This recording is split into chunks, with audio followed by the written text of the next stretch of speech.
Buenas tardes, mi nombre es Karen Cruz Bonilla y a continuación les hablaré sobre la gastrostomía.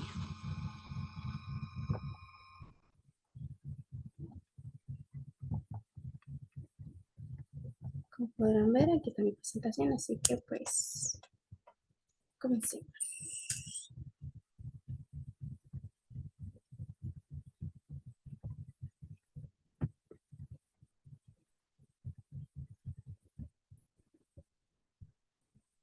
Como verán, vengo de la Universidad Autónoma de Tlaxcala. Actualmente estoy cursando la licenciatura en Enfermería y Obstetricia. Mi nombre es Karen Cruz Bonilla y soy del segundo B.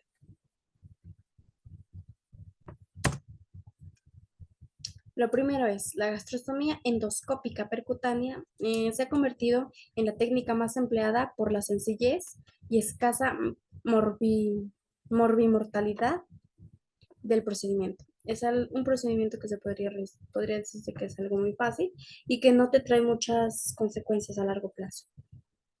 Las ventajas más comunes en estas vías enterales son la duración de la sonda y las escasas complicaciones a largo plazo, como ya se los mencioné. La gastrostomía resulta ser más fisiológica, aprovecha las funciones motoras y secretoras del estómago y permite la administración intermitente de la dieta. Esta gastrostomía es prácticamente para administrar alimentos o medicamentos a la persona. La colocación de esta sonda puede realizarse por endoscopía, por técnicas radiológicas o mediante cirugía. Ahora les hablaré sobre la gastrostomía endoscópica percutánea o prótesis endoscópica de gastronomía. Para colocarlo, para hacer este procedimiento, solo se requiere anestesia locorregional y sedación ligera. Se tiene que hacer en una sala de endoscopías con equipo de reanimación y el enfermo debe estar en ayunas para minimizar el riesgo de aspiración tras la insuflación del aire en el estómago. El procedimiento no dura más de 20 minutos, es un procedimiento bastante corto. La indicación para este procedimiento debe ser electiva, evitando la realización cuando el enfermo presente descompensaciones en su patología de base, infecciones o malnutrición severa. Eh, en la nasoenteral y en nasoenteral se debe reevaluar la indicación al cabo de 3 o 4 semanas. Es relativamente simple, ya que hay muy pocas contraindicaciones y estas son fundamentalmente derivadas del riesgo de fracaso de esta técnica o complicaciones inmediatas. Estas gastrostomías están indicadas siempre que no se puedan cubrir los requerimientos nutricionales por vía oral, el tracto digestivo sea funcionante y las expectativas de vida superiores a 4 a 6 semanas. Como les dije, es un procedimiento bastante, podría así decirlo, sencillo, pero pues debe valorarse por el personal médico. Atención al enfermo con gastrostomía. Aquí les voy a hablar sobre los tipos de sondas y las nutriciones que se le da al enfermo. Aquí la primera sonda dice que inicialmente se colocan y son de silicona, son transparentes o opacas, permiten permiten su visualización en rayos X. El extremo interno se queda fijado sobre la mucosa gástrica. Tiene una forma de disco o roseta con 3/4 de pestaña. En la parte externa disponen de otro disco de retención que evita desplazamiento y acomodamientos, perdón, de la sonda. Y finalmente el conector para la administración de nutrición y fármacos. Algunos modelos disponen además de un clampaje de apertura rápida para evitar fuga de contenido gástrico. Y la diferencia fundamental entre estas y otras que son llamadas sondas de balón es que estas se encuentran en el sistema de sujeción intragástrico. En lugar de disponer de un disco de retención interno de silicona, el extremo distal está rodeado de un balón que llenaremos con agua destilada una vez que la sonda se introduzca por en el estómago, perdón, hasta la cavidad gástrica. Por lo tanto, el extremo externo dispondrá de una embocadura más por el llenado de dicho clavo. Esa es la diferencia entre las sondas que se colocan que son de silicona o las sondas que son llamadas de balón. Ahora la nutrición enteral. Se conocen, para administrar esta nutrición se debe conocer con exactitud el contenido energético que se le debe administrar a la persona, ya sea en macro y micronutrientes. Debe haber homogeneidad del preparado para minimizar la obstrucción y se deben seguir las recomendaciones habituales para evitar el riesgo de contaminación. Es algo muy importante porque es un alimento que se lo vas a pasar directo al paciente. Y también se deben ir en cantidades pequeñas. No puedes ponerla de una cantidad bastante grande. Habitualmente se emplean dietas poliméricas como Primavera 1, que suelen administrarse de forma intermitente, bien en bolos, con jeringuilla o por gravedad, y menos frecuentemente con bombas de infusión. Aquí les menciono los cuidados específicos en relación con la nutrición y medicación. Se debe elevar la cabecera del paciente de 30 a 45 grados durante la alimentación y una hora después. Se debe comprobar el residuo gástrico aspirando hasta antes de las tomas. Si este fuera superior a 125 a 150 mililitros, se retrasa la toma una hora. En el caso de alimentación en bolos, administrar lentamente 100 mililitros en 5 minutos. No administrar volúmenes totales superiores a 400 mililitros por toma. Aquí dice que tenemos que fundir 50 mililitros de agua tras la administración de alimento o medicación. No mezclar la alimentación con medicación. Se debe administrar cada fármaco por separado. Sí mezclar también la jeringuilla.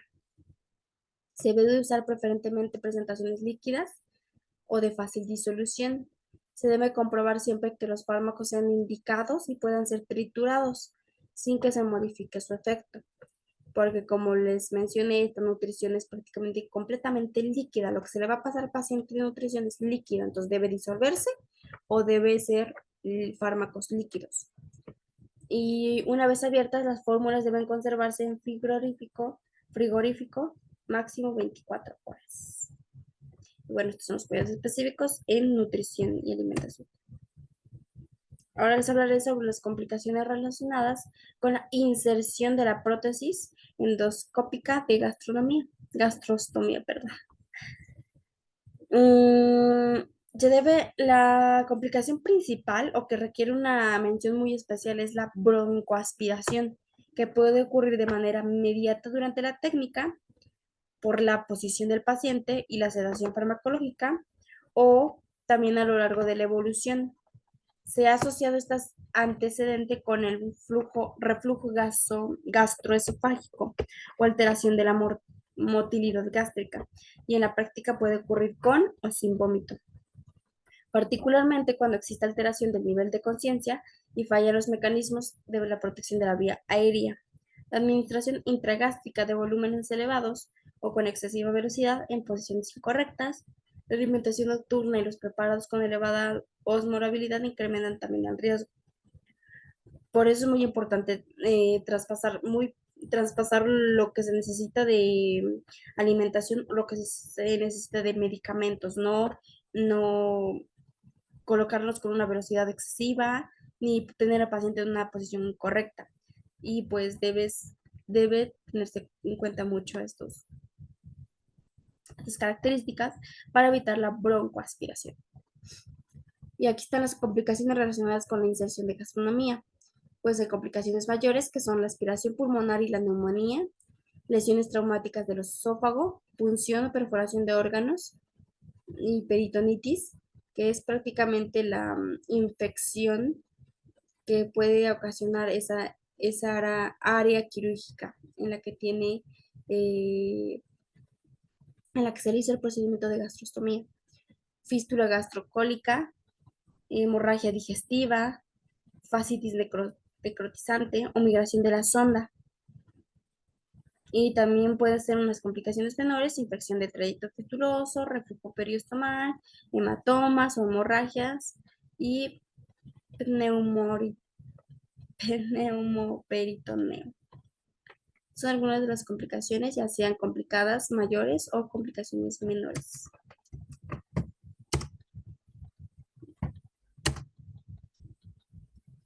Y aquí tenemos unas complicaciones también, pero esto es en el seguimiento. Las complicaciones de la prótesis endoscópica de gastrostomía durante el seguimiento. Tenemos la pérdida de estanqueidad del estómago, que pueden deberse a una incisión amplia o a un estado de malnutrición que retrasa la granulación del estómago. Podría decirse que es en donde se le hizo la cirugía quirúrgica, en esa parte se retrasa la granulación. O también por administración inadecuada de la nutrición enteral. Puede haber enrojecimiento periostomal.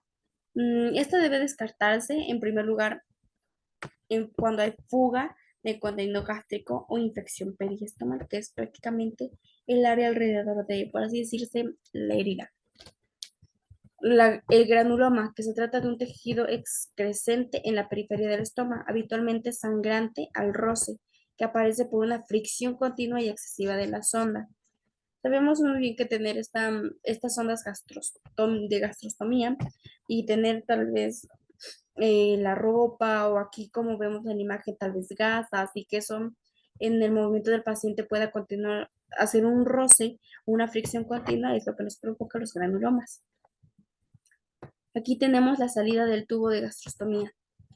Cuando no se reintroduce una sonda por el estómago, este tiende a cerrarse en un plazo de 24 a 48 horas, aunque puede repermeabilizarse con el uso de dilatadores, pero es mejor que se tenga en bastante revisión esto para que no se tenga que repermeabilizar estos estomas porque pues pueden ser dolorosos para el paciente y bastante incómodos este, que estén haciendo procedimientos en esos estomas, cuando con una sola vez podría haber bastado. También tenemos la obstrucción de la sonda, que esta obstrucción puede estar condicionada con el calibre del tubo, pero no solo eso. También pueden ir asociados otros factores relacionados con los cuidados. Como les dije, la administración de medicamentos, la alimentación, muchas cosas pueden hacer la obstrucción de la sonda. Y cuando se hace esta obstrucción, o se tiene que, podría decirse que repermeabilizar, o se tiene que retirar la sonda y colocar otra. Y obviamente estar haciendo esos procedimientos en un paciente solo porque no cuidaste tus formas de tratarlo es bastante incómodo y no es justo para el paciente. Aquí tenemos el seguimiento de atención primaria que se le hace a los pacientes con gastrostomía. La primera propuesta de seguimiento para enfermos de gastrostomía es en su domicilio. Se debe realizar valoraciones tras la alta hospitalaria, se debe verificar el tipo de sonda colocada, fórmula nutricional, modo de administración, cambios en las presentaciones farmacológicas, funcionamiento de la sonda y el aspecto del estómago es bastante importante para evitar infecciones o evitar obstrucciones. Valoración global del enfermo si el ingreso ha sido prolongado. Investigar complicaciones digestivas y metabólicas, toma de constantes, es bastante importante también, y comprobar los conocimientos y adquisición de habilidades en los cuidados de quienes vayan a realizarlos. Como ya es en domicilio, tienes que preparar muy bien al paciente para que pueda irse a su casa y no tenga que regresar con algún problema o algún efecto porque no haya cuidado bien ya sea su estómago o su, ¿cómo se podría decir? Perdón, o su sonda. Aquí, esto es el valoración tras dar el alta. Ahora vamos a ver la valoración a los 3 meses. Se debe comprobar el seguimiento de la nutrición y los fármacos que se esté administrando, complicaciones detectadas en relación con la nutrición, comprobar el estado de funcionamiento de la sonda también. En este se debe realizar también una inspección del estómago. Se debe ver si hay cambios en la situación general del enfermo. Se debe valorar la antropometría, que es el peso e índice de masa corporal, perímetro braquial, perímetro de pantorrilla u otros. También se debe hacer un repaso de los cuidados y resolución de dudas, por si el paciente tiene alguna duda en este tiempo en el que no se le ha apoyado como tal para realizar ya sea sus aseos o cosas por el estilo. Y ver que pues el estado del estómago y de la de gastrostomía estén en buenas condiciones. Ahora tenemos el seguimiento a los 6 meses, que prácticamente aquí es que es realizar todo lo que hicimos a los 3 meses, pero no solo se añade la analítica general con perfil nutricional. Es ver qué tanto ha favorecido el seguimiento de esta nutrición y de estos fármacos al paciente. Ver cómo va evolucionando. Y bueno, por último tenemos que la gastrostomía, perdón, es una técnica de un manejo muy fácil, ya sea en el domicilio o en el hospital, y que esto va muy, muy de la mano de la atención primaria que se le da al paciente, ya que pues es cuando se tiene esta cercanía bueno, no me gusta decir enfermo, pero pues es una cercanía al paciente para que conozcamos su situación y para que ellos también conozcan su situación para poder predecir su evolución o ir ayudándolos a que su evolución sea satisfactoria y pues dar una visión realista del entorno sociofamiliar en el que está y también todas las condiciones para el mantenimiento de una nutrición enteral correcta, ya sea como nosotros los ayudamos en el hospital y como ellos deben hacerse cargo de sí mismos en su domicilio. Entonces, pues esto es todo lo que les vengo a hablar sobre la gastrostomía. Como les mencioné, es un procedimiento fácil, pero que pues como todo procedimiento en el que se debe realizar en el ser humano, tiene que ser en constante vigilancia, en constante seguimiento, en constante valoración, para que esto, si lo hicimos para que ayudemos al paciente, por alguna u otra cosa, no lo afectemos de nuevo. Así que pues esto sería de todo de mi parte. Pues muchas gracias. Y pues, ¿qué más les puedo decir? Es un procedimiento fácil. Debes conocer muy bien cómo cuidar tu cuerpo para no llegar a estos extremos de tener que tener una gastrostomía. Y pues eso sería todo.